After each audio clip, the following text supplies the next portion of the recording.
Do you want to achieve that cinematic film look, but you're tired of the results you get from LUTs and overlays? Dehancer is a film-like colour grading plugin, so if you're chasing that organic analog film look, this is a must try. It brings that rich film look with grain, halation, bloom, and over 60 film profiles based on real-world analog stocks, all lab scanned and modelled to match actual film characteristics. And the best thing, all the parameters are fully customizable, unlike a LUT. This is easily my favourite way to finish a grade. Dehancer also comes in a few ways. There's a direct plugin for your editing software, which in my case is DaVinci Resolve. They have an iOS app, as well as Dehancer Online to edit photos. So let's jump into DaVinci Resolve and see the results. Right, we're in DaVinci Resolve. Let's have a look how Dehancer can be practically used in a node tree. I'm gonna go straight in. We're gonna search for color space transform. And this is where you'll select your input colors. So for me, Sony S-Gamut 3, Cine, and then S-Log 3. What we're gonna do, Rec 709 and Rec 709A. So what I like to do here, before we reach the color space transform, is say if we wanted to manipulate the exposure, the shadows, the highlights, this is where it would happen. Because when we're recording in S-Log or any sort of log, basically we're doing this so we can capture as much information in the picture, preserving the highlights and the shadows. So as I take a look at the scopes here, we're not actually looking particularly that bad. So what I might only end up doing on this shot is reducing some of the highlights, pushing some of the shadows. Before, after, we've just evened out the picture slightly. And now what we're going to do, we're going to head over to what we've all been waiting for, Dehancer. Let's see how this goes. And as we can see, it's automatically changed it to its default settings. So that's without it, and that's with it. And we're going to have to do a bit of work to this. Let's head right down, disable all tools, quality, high. Let's head back up to film. Let's enable this. So this is where we'll find all the different picture profiles. There's so many of them, all with different looks. That one's quite nice off the bat already. We've got that. So let's go with, let's have a little scroll through and see what we like. To be honest, that second one in, was it? Looked really nice already. This is one of my favorites, to be honest. Kodak Aero Color. So before, after, it's washed out a bit of the colour, it's increased the contrast slightly. So what I'm going to go down to here, Film Developer, I'm going to enable this, boost the colours, try and restore some of what we're losing. That's taken some of the washed out look away. So at this point, that's it with. In this particular instance, let's keep it nice and simple. Let's just add a bit of contrast. This is without Film Developer enabled, and with Film Developer enabled. And we can see already it's completely transformed the picture. And what I'm going to do now is I'm actually going to go back to our highlights node. So this is what it would be like without the highlight node enabled, blown out. Looks so good, like literally. So let's have a little play through this clip.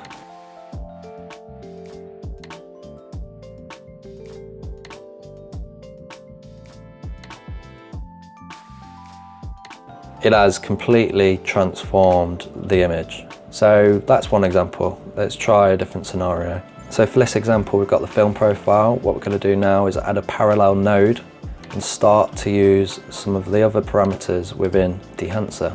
Let's start at film grain. This isn't just an overlay. The grain actually interacts with the highlights and shadows realistically. It feels native to the footage and not pasted on like an overlay would. So if we zoom in a bit on the footage, we can see the grain here now. So let's whack the amount all the way up and start to dial it in. My personal taste, I don't like too much grain. So that would be it enabled, that's it disabled. And if we look here at the scopes, that's it disabled. And once we enable it, we can see the grain introduced. Let's move down to halation and bloom. So halation, it mimics glow around bright light sources.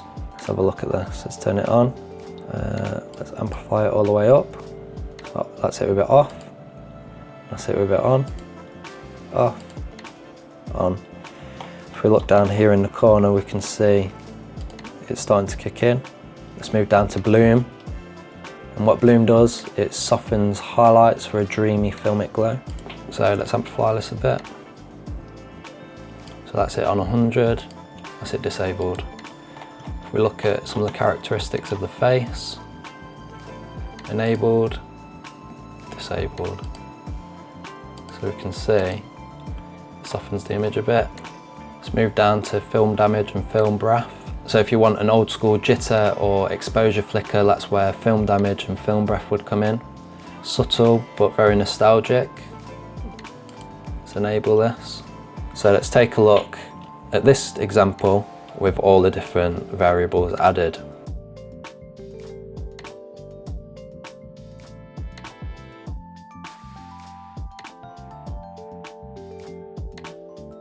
Let's have a quick look at some of the other parameters. We've got overscan, vignette, we've got monitor, we've got output, so that's the total impact on your footage. Think of that as like opacity.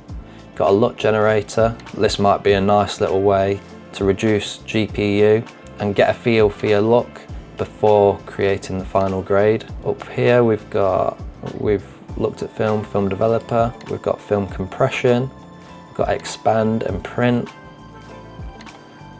Color head, the versatility within this plugin, you can dive really deep into it. And what I'm trying to do here is keep the color grade a bit more basic, because I feel like that's the level most people will be performing to unless they're a colorist. So what if we paired Dehancer up for the film analog footage with an actual vintage lens? So the footage we're about to work with was filmed on a Sony FX3, but it used this tiny little vintage lens here. This is a 1961 Meyer Optics Görlitz Dummy-Plan 50mm f2.8. And something beautiful about vintage lenses is they have their own imperfections, and they're not as sharp as the modern lenses we've just looked at. We're going to do the exact same process, so let's skip this. All I've done here is reduce some of the highlights and boost some of the shadows, as well as my colour space transform. Let's pick a different film look. That one looks nice. Let's third in Agfa Color or AGFA Portrait XPS 160. So it's got a bit of that vintage green look to it, which is quite nice. Again, let's keep it simple. Let's enable the film developer. Oh, and we've got some settings already. So we've got the color boost and the contrast. It looks lovely. Let's have a look at a couple of clips all together using the vintage lens.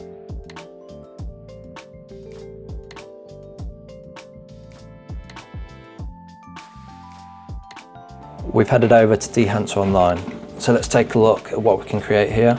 You can drag or click to upload a photo, and here's the files they support right now. This is my first time using Dehancer Online, so we're gonna see the results together. So we've got some featured presets at the top.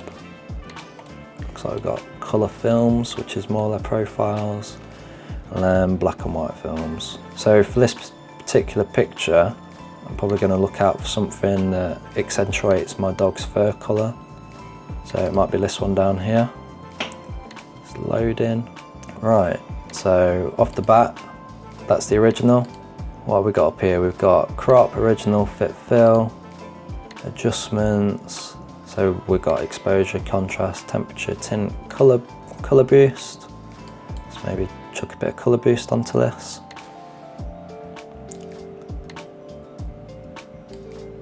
Maybe boost the contrast. Whoa.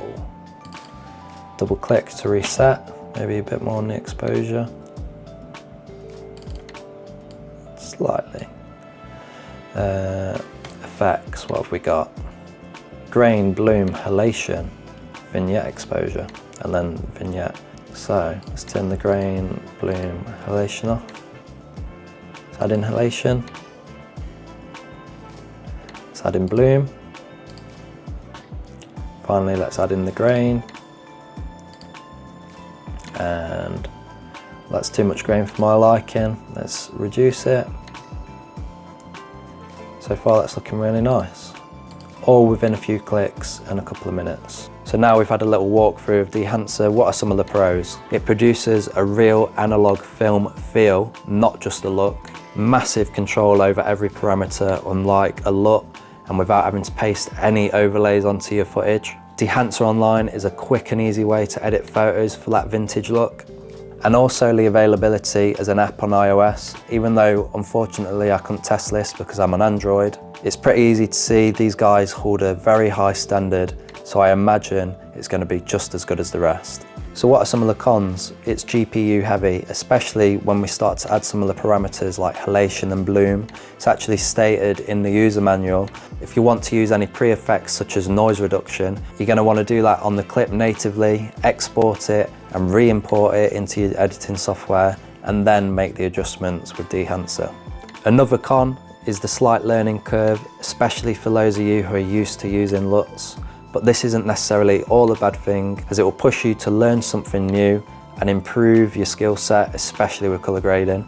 And lastly, it's a paid plugin, but I mean the results speak for themselves. And luckily for you, with my code Lionheart10, you'll be able to get 10% off at checkout. The last thing you need to do is head over to Dehancer, use my code. It supports the channel and it helps me to continue to make videos like this. Let me know what part of Dehancer or film stock you're looking forward to trying out most, and a massive thank you to Dehancer for reaching out to me. Make sure to give this video a like and subscribe to my channel to keep up to date on my filmmaking tips, tutorials and reviews.